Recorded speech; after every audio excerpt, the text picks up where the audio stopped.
Screen share share কোথায় document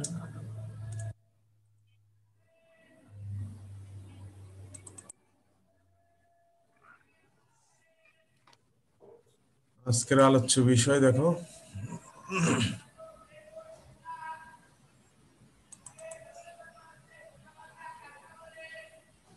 দেখতে পাচ্ছ পাওয়ার পয়েন্টে জি স্যার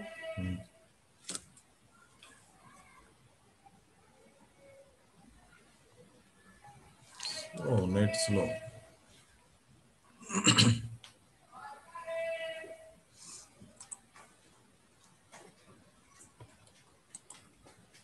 আলোচ্য বিষয় দেখো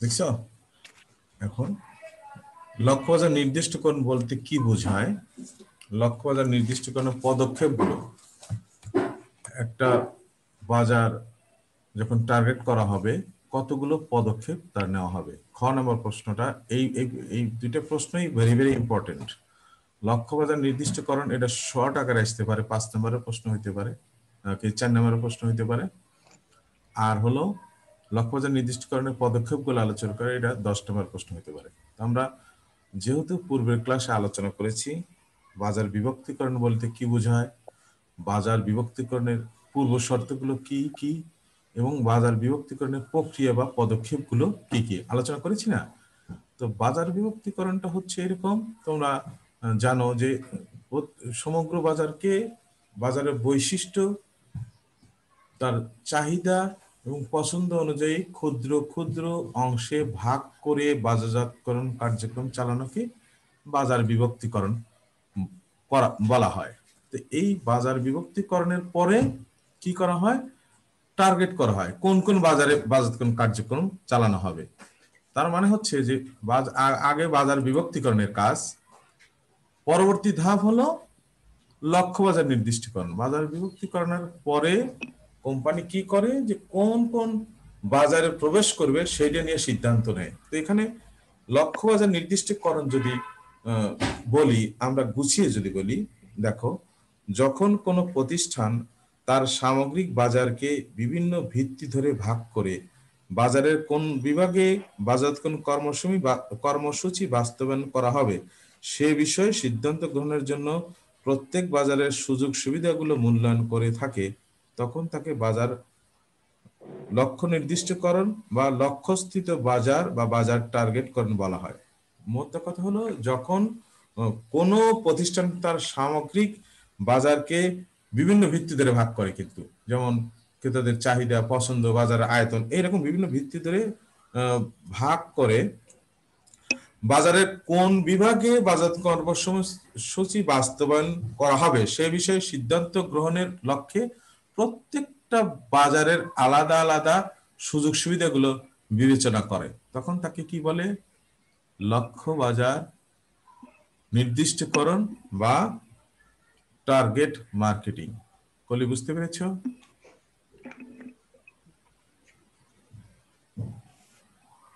না বুঝলে আবার বলো আমি আবার ব্যাখ্যা করছি যখন কোনো প্রতিষ্ঠান তোমাদের কি আমার কথা শুনতে পাচ্ছ নেটে কি সমস্যা আছে না না স্যার শোনা যাচ্ছে স্পষ্ট আচ্ছা আচ্ছা ঠিক আছে তোমাদের কারো কারো কথা কেটে কেটে আসছে আমি তোমাদের বোধহয় নেটের কারো সমস্যা আছে আমার এখানে আমি রাউটারের কাছেই বসে আছি যাই হোক তা আমরা আলোচনা করলাম লক্ষ্যবাজার নির্দিষ্টকরণ কি এই প্রসঙ্গে ফিলিপ কটলারের একটা সংজ্ঞা আছে আমরা ফিলিপ কটলারের সংজ্ঞাটা বলবো marketing targeting involves evaluating each market segments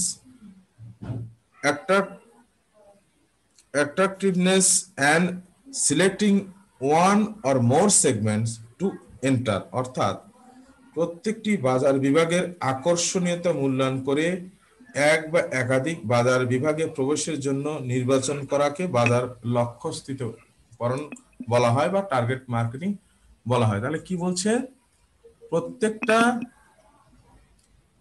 দেখো আবার অ্যাডমিট করাইতে হলে পার্টিসিপেন্ট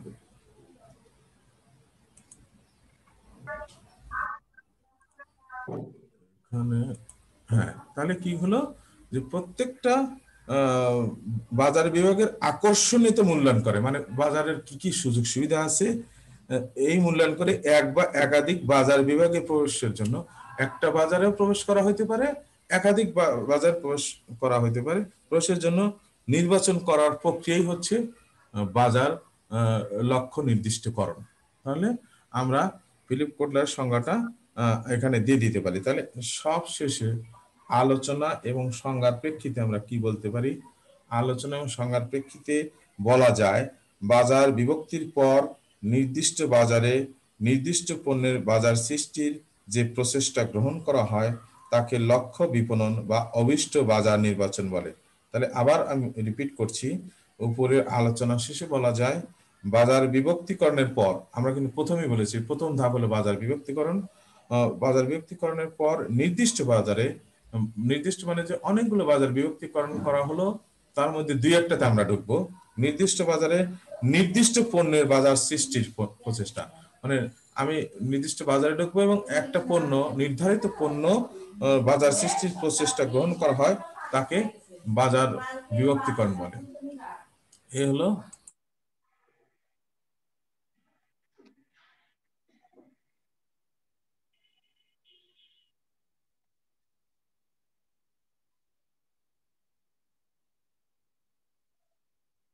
হলো তোমার বাজার বিভক্তিকরণের লক্ষ্য বাজার নির্দিষ্টকরণের সংজ্ঞা। আমরা পরবর্তী ধাপে চলে যাব, লক্ষ্য বাজার নির্দিষ্টকরণের পদক্ষেপগুলো। এটা কিন্তু ভেরি ভেরি ইম্পর্টেন্ট। কি কলি কোন দিকে তাকায় আছে? লক্ষ্য বাজার নির্দিষ্টকরণের পদক্ষেপগুলো আমরা পরবর্তী ধাপে চলে যাব। এই প্রশ্নটা তোমরা তো লিখে নিছো, স্ক্রিনশট দিয়ে লিখে নিছো, স্ক্রিনশট দিয়ে নিয়েছো প্রশ্নটা? জি স্যার। এখানে এই সময় আসছো নাকি? জি স্যার, কখন আসছি আমি? আচ্ছা ঠিক আছে। এখন হলো এখানে এই লক্ষ্য বাজার নির্দিষ্টকরণের অন্যরকম একটা প্রশ্ন হইতে পারে, লিখে নাও, একটু লিখে নাও। এটা হইতে পারে লক্ষ্য বাজার নির্দিষ্টকরণ পদক্ষেপগুলো আলোচনা করো, অথবা বাজার বিভাগ মূল্যায়ন, লক্ষ্য বাজার নির্বাচন ও পছন্দকরণ বলতে কি বোঝায়, এটা একটু লিখে নাও। বাজার বিভাগ মূল্যায়ন,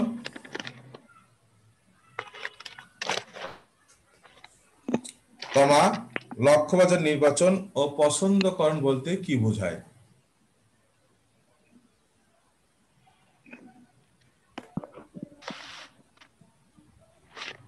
কি হলো তাহলে?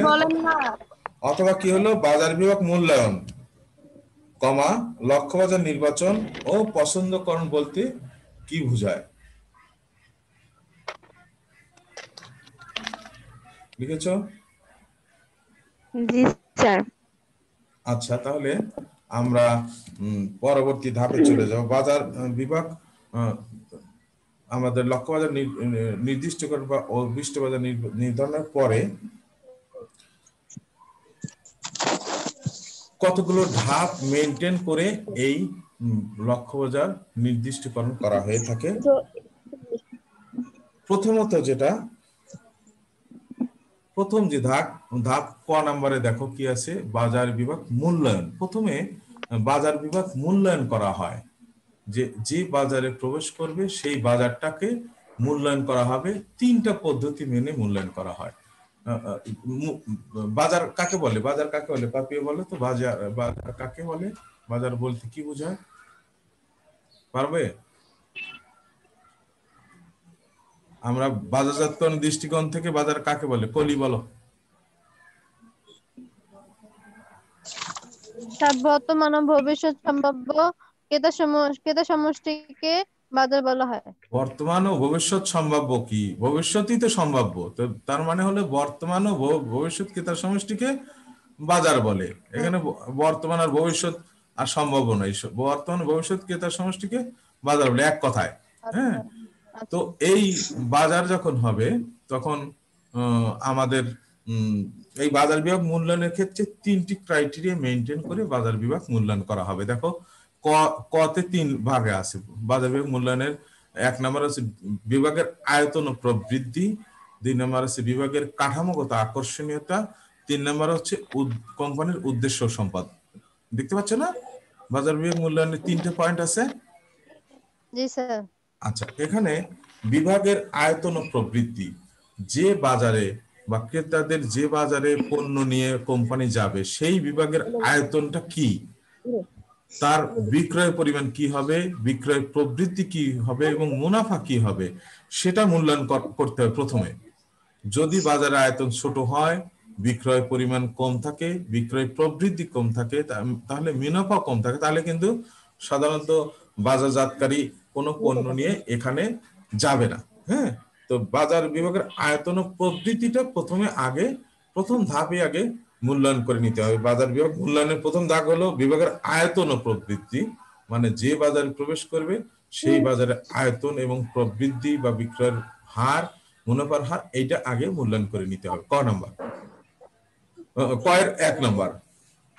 কয়ের 2 নম্বর হলো বিভাগের কাঠামোগত আকর্ষণীয়তা। এখন বিভাগের কাঠামোগত আকর্ষণীয়তা হলো একটি বিভাগের প্রত্যাশিত আয়তন এবং প্রবৃদ্ধির হার বেশি থাকার পাশাপাশি মোট মুনাফা যোগ্যতার বিবেচনায় আকর্ষণীয় হতে হবে। মানে এখানে বলছে বিভাগের কাঠামোগত আকর্ষণীয়তা এরকম যে আয়তন ও প্রবৃদ্ধি শুধু বেশি হলে হবে না, এর মুনাফার পরিমাণটাও বেশি হতে হবে, আকর্ষণীয় হতে হবে, যেখানে তোমাকে বাজারজাতকরণ কার্যক্রম চালানো যায়। তোমরা কি বুঝতে পারছো? সবাই এরকম হাই হোটেলে তো হবে না, একটু খেয়াল করে এই ক্লাসটা নিতে হবে। একটু জটিল, হ্যাঁ জটিল আমি বলবো না, কনসেন্ট্রেট থাকতে হবে। তোমরা বাজারে যদি না বোঝো তাহলে বাজার বিভাগ মূল্যায়ন কি, আমরা 3টা ধাপে বাজার বিভাগ মূল্যায়ন করছি। যে বাজারে আমি প্রবেশ করব 3 ভাবে মূল্যায়ন করব। প্রথমটা 1 নম্বর হলো বিভাগের আয়তন, আয়তনটা বড় কিনা। 2 নম্বর হলো বিভাগের কাঠামোগত আকর্ষণীয়তা, শুধুই বড় হলে হবে না, সেই আয়তনের মধ্যে সেইখানে ব্যবসা করতে গেলে মুনাফা হবে কিনা, তোমার কনসেন্ট্রেট হতে হবে। তুমি এক কথায় উত্তর দিতে পারছো না কেন? 3 নম্বর হলো কোম্পানির উদ্দেশ্য এবং সম্পদ। আমার কোম্পানি যে উদ্দেশ্য নিয়ে ব্যবসা করবে ওই বাজারে প্রবেশ করলে সেই উদ্দেশ্য ফুলফিল করবে কিনা। আমি কিন্তু একদম সহজ ভাষায় বলে দিচ্ছি, বইয়ের ভাষায় না, নিজের ভাষায় বলে দিচ্ছি, তোমাদেরকে বুঝতে হবে। তাহলে কয়ের বাজার বিভাগ মূল্যায়ন কয় ধাপে হবে? কয় ধাপে হবে? 3 ধাপে। 3 ধাপে বিভাগের আয়তন ও প্রবৃদ্ধি, হ্যাঁ। তাহলে আমরা প্রথমত আয়তন এবং প্রবৃদ্ধিটা দেখবো, দ্বিতীয়টা দেখবো হলো কাঠামোগত আকর্ষণীয়তাটা কিরকম, মানে মুনাফার পরিমাণ কিরকম হতে পারে। 3 নম্বর কোম্পানির উদ্দেশ্য, যে কোম্পানি কোন উদ্দেশ্যে ব্যবসা করতে চায় সেটার সাথে মিল হয় কিনা। ফারিয়া আছো? প্রিয়া আছো? ক্লাসে শুনতে পাচ্ছি কিন্তু তোমার দেখাচ্ছে না। ঠিক আছে, তুমি বুঝতে পেরেছো প্রিয়া? জি স্যার। আচ্ছা, এইবার খ নম্বরে যাই দেখো, লক্ষ্যবাজার বিভাগগুলো মূল্যায়ন। আমার প্রথম বাজার বিভাগ মূল্যায়ন করা হলো, এবার হলো লক্ষ্যবাজার বিভাগগুলো লক্ষ্যবাজার বাজারগুলো মূল্যায়ন। এখানে একটু প্রিন্টিং মিস্টেক হয়েছে, দেখো এটা তোমরা একটু কারেকশন করে নাও। লক্ষ্যবাজার বিভাগগুলো নির্বাচন, আমরা মূল্যায়ন কথাটা আগে লিখেছি, তাই তো? আর এখানে হবে লক্ষ্যবাজার বিভাগগুলো নির্বাচন। বুঝতে পেরেছো? তাহলে খ নম্বরে লক্ষ্যবাজার বিভাগগুলো নির্বাচন হবে। এখানে যে বাজার বিভাগ মূল্যায়ন আমরা 3টা স্টেপে করলাম, খ নম্বরে এসে আবার 4টা স্টেপে লক্ষ্যবাজার বিভাগগুলো আমরা নির্বাচন করছি। আগে মূল্যায়ন করার পরে এইবার নির্বাচন করে ফেলবো। 1 নম্বর হলো অপৃথকীকৃত বাজারজাতকরণ। অপৃথকীকৃত মানেটা কি? এমনি মানে বলতে পারবা কেউ? আলাদা আলাদা ভাবে বিভক্তিকরণ করা হয়নি বা পৃথক করা হয়নি। হ্যাঁ, ভেরি গুড। কে বললো রে? এই সে শুধু পিঠা খায় না, সবই বোঝে দেখি। হ্যাঁ কলি। তার মানে হচ্ছে যে অপৃথকীকরণ বাজারজাতকরণ হলো যে বিভাগকে আমরা আলাদা করব না, পৃথক করব না, বাজারকে পৃথক না করে বাজারজাতকরণ করা। আমরা কিন্তু 4টে ধাপে নির্বাচন করব। এই ক্ষয়ের নাম্বার এখানে লক্ষ্য বাজার বিভাগগুলো মূল্যায়ন কথাটা কিন্তু তোমরা কেটে দিয়ে নির্বাচন করে নাও এখন, নাহলে কিন্তু এটি মাথায় আসবে। আমি এটা কারেকশন করে রেখে দিব। হ্যাঁ, যখন আমি যে পুনরায় কারেকশন করে এটা তো তোমরা ব্যাকআপ পাবা, লিখে দেবো। লক্ষ্যবাজার বিভাগগুলো নির্বাচনের ক্ষেত্রে 1 নম্বর হলো অপৃথকীকৃত বাজারজাতকরণ। অপৃথকীকৃত বাজারজাতকরণ হলো এক্ষেত্রে প্রতিষ্ঠান বাজারে মাত্র একটি পণ্য বিক্রয় করার সিদ্ধান্ত নেয়, একটি পণ্য বাজার সিদ্ধান্ত এবং বিক্রির প্রচেষ্টা একটিতেই সীমাবদ্ধ থাকে। যত বাজারই নির্বাচন করুক না কেন, দুইটা তিনটা বাজার নির্বাচন করলো, কিন্তু পণ্য যাবে কয়টা? একটা পণ্য যাবে। হ্যাঁ, একটি এখানে বাজার বিভক্তি এবং ধারণাকে অবজ্ঞা করা হয়, মানে তোমাকে অপৃথকীকৃত বাজারজাতকরণের মধ্যে কথা এখানে প্রতিষ্ঠান কি করবে, বাজারে মাত্র একটি পণ্য বিক্রি করার সিদ্ধান্ত নেয় এবং বিক্রির প্রচেষ্টা একটিতেই মাত্র সীমাবদ্ধ রাখে। এখানে বাজার বিভক্তিকরণ ধারণাকে অবজ্ঞা করা হয়। কোম্পানি তার পণ্য এবং বাজারজাতকরণ কর্মসূচি এমনভাবে ডিজাইন করে যাতে তার সর্বোচ্চ সংখ্যক ক্রেতার নিকট আবেদনময়ী হয়। অর্থাৎ হলো যে প্রতিষ্ঠান শুধুমাত্র একটি পণ্যই নিয়ে বাজারে প্রবেশ করবে এবং ওই পণ্যটার জন্য এমনভাবে বাজারজাতকরণ কৌশল নির্বাচন করবে যাতে সর্বোচ্চ সংখ্যক ক্রেতার কাছে সেটা গ্রহণযোগ্য হয়। ক্লিয়ার? বুঝতে পেরেছ? জি স্যার। এইবার দুই নম্বর আসে, দেখো পৃথকীকৃত বাজারজাতকরণ। এইবার আসলে বিভক্তিকরণের কথা। পৃথকীকৃত বাজারজাতকরণ হলো যে বাজারকে ক্ষুদ্র ক্ষুদ্র অংশে ভাগ করে নিয়ে এক্ষেত্রে দুই বা ততোধিক বিভিন্ন অংশের সম্ভাব্য ক্রেতাদের লক্ষ্যস্থিত বাজার হিসেবে চিহ্নিত করা হয়। মানে দুই বা ততোধিক বাজার নিব টার্গেট করে। লক্ষ্যস্থিত মানে কি? Target marketing. এটা কিন্তু ইংরেজিতে ভালো শোনায়, টার্গেট মার্কেটিং। দুই বা ততোধিক বাজার নির্দিষ্ট করব এবং টার্গেট করে বাজারজাতকরণ কার্যক্রম এখানে প্রতিষ্ঠান পরিচালনা করে। দ্যাট ইজ পৃথকীকরণ বাজারজাতকরণ। 3 নম্বর কি আসলো? কেন্দ্রীভূত বাজারজাতকরণ। কেন্দ্রীভূতটা কি? তৃতীয় বাজার বিস্তৃতি কৌশলটা হচ্ছে কেন্দ্রীভূত বাজারজাতকরণ। যখন কোম্পানির সম্পদ সীমিত থাকে তখন এই কৌশলটি বেশি উপযোগী। অনেক সময় কোম্পানির সম্পদ সীমিত সম্পদ থাকে, সীমিত সম্পদ থাকলে সে অনেক ক্ষেত্রেই বাজারজাতকরণ কর্মসূচি যেমন নিতে পারে না, আবার প্রতিযোগী যে কোম্পানি আছে তাদের সাথে তাল মিলে চলতে পারে না। এক্ষেত্রে এই কেন্দ্রীভূত বাজারজাতকরণ কৌশলটি না হয়ে থাকে। এই কৌশলে সমগ্র বাজার থেকে একই বিপণন মিশ্রণ দ্বারা একটি সমজাতীয় অংশকে বেছে নেওয়া হয়। এই জিনিসটা বোঝার চেষ্টা করো। সমগ্র বাজার থেকে একই বিপণন মিশ্রণ, একই বিপণন মিশ্রণ মানে কি? বাজারজাতকরণ মিশ্রণ মানে কি? 4টা মিশ্রণ উপাদান আছে না? Product, price, place, promotion. মানে সমগ্র বাজারের থেকে একটি অংশ বেছে নেওয়া হয়ে সমগ্র বাজারজাতকরণ কৌশলটা, মানে বাজারজাতকরণ কৌশলটা এখানে প্রয়োগ করা হয়। একে কি বলে? কেন্দ্রীভূত বাজারজাতকরণ। প্রিয়, বুঝতে পেরেছো যে সমজাতীয় অংশকে বেছে নেওয়া হয়, একটা বাজারে একটা সমজাতীয় অংশ বেছে নিয়ে বাজারজাতকরণ মিশ্রণটাকে এখানে পরিচালনা করা হয়। বাজারজাতকরণ মিশ্রণের 4টি উপাদানই কিন্তু এই ক্ষেত্রে নেওয়া হয়। বুঝতে পেরেছো? 4 নাম্বার হলো ব্যষ্টিক বাজারজাতকরণ। ব্যষ্টিক বাজারজাতকরণ হচ্ছে এরকম: নির্দিষ্ট ব্যক্তি বা স্থানের পছন্দ অনুযায়ী, তোমরা মাথায় রাখবা, নির্দিষ্ট ব্যক্তি অথবা স্থানের পছন্দ অনুযায়ী পণ্য এবং বাজারজাতকরণ কর্মসূচি তৈরি করা এবং অনুশীলন করা। কোন নির্দিষ্ট ব্যক্তি অথবা স্থানের জন্য, এটাকে আমরা 2 ভাগে ভাগ করেছি। এই সংজ্ঞার সাথে কিন্তু 2 ভাগের ব্যাপারটা আসবে। প্রথমত কি?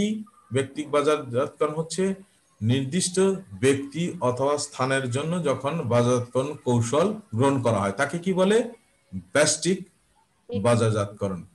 এই ব্যষ্টিক বাজারজাতকরণ 2 ধরনের হতে পারে। এক হলো আঞ্চলিক বাজারজাতকরণ, হলো ব্যক্তিক বাজারজাতকরণ। ব্যষ্টিকটাকে আমরা কয় ভাগে ভাগ করেছি? 2 ভাগে, আঞ্চলিক এবং ব্যক্তিক।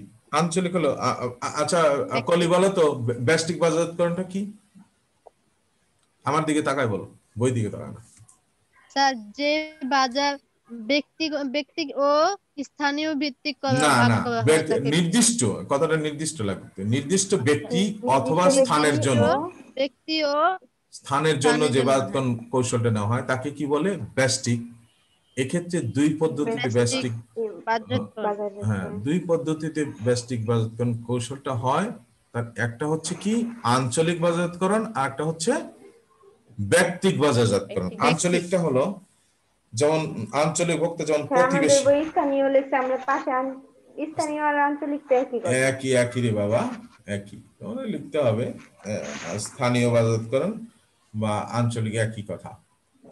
যে আঞ্চলিক বা স্থানীয় বাজারজাতকরণ হলো শহর, প্রতিবেশী, ক্ষেত্রবিশেষে কোনো নির্দিষ্ট বিপণীর প্রয়োজন মেটানোর জন্য ব্র্যান্ড পণ্য তৈরি এবং ওই পণ্য গ্রহণের প্রেষণা দানকে আঞ্চলিক বাজারজাতকরণ বলে।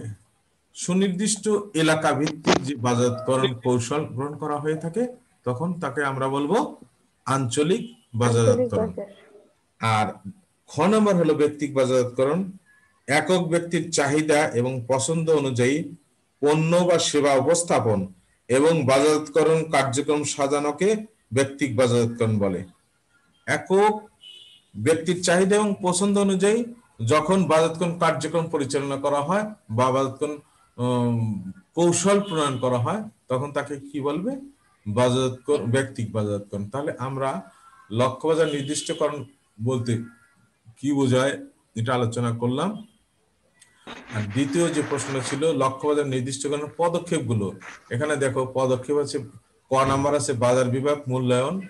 এটার 3টে পয়েন্ট আছে: বিভাগের আয়তন ও প্রবৃদ্ধি, বিভাগের কাঠামোগত আকর্ষণীয়তা, তারপরে 3 নম্বর আছে কোম্পানির উদ্দেশ্য এবং সম্পদ।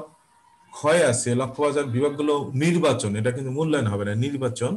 1 নম্বর পৃথকীকৃত বাজারজাতকরণ, 2 নম্বর 1 নম্বর অপৃথকীকৃত বাজারজাতকরণ, 2 নম্বর পৃথকীকৃত বাজারজাতকরণ, 3 নম্বর কেন্দ্রীভূত বাজারজাতকরণ, 4 নম্বর হলো ব্যষ্টিক বাজারজাতকরণ।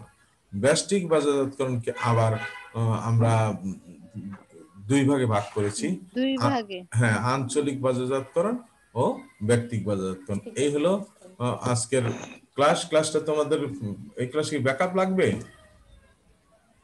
স্যার দিয়ে দিলে হ্যাঁ, ভালো না হয়। ব্যাকআপ দিয়ে দেবো, আমি ব্যাকআপ দিয়ে দেবো, সমস্যা নাই। ব্যাকআপ যদি কোনো বোঝার সমস্যা হয় তোমরা যে কোনো সময় দেখে নিতে পারো। আর সময়ের ইসেতে তোমরা কিন্তু যে জিনিসটা করছো ক্লাসের আগে একটু দেখে আসবা। আর আরেকটা যে বিষয়, তোমাদের আবার কি হলো, সময় শেষের দিকে যাচ্ছি, দাঁড়াও। এই হলো স্টপ শেয়ার, হয়ে আসি।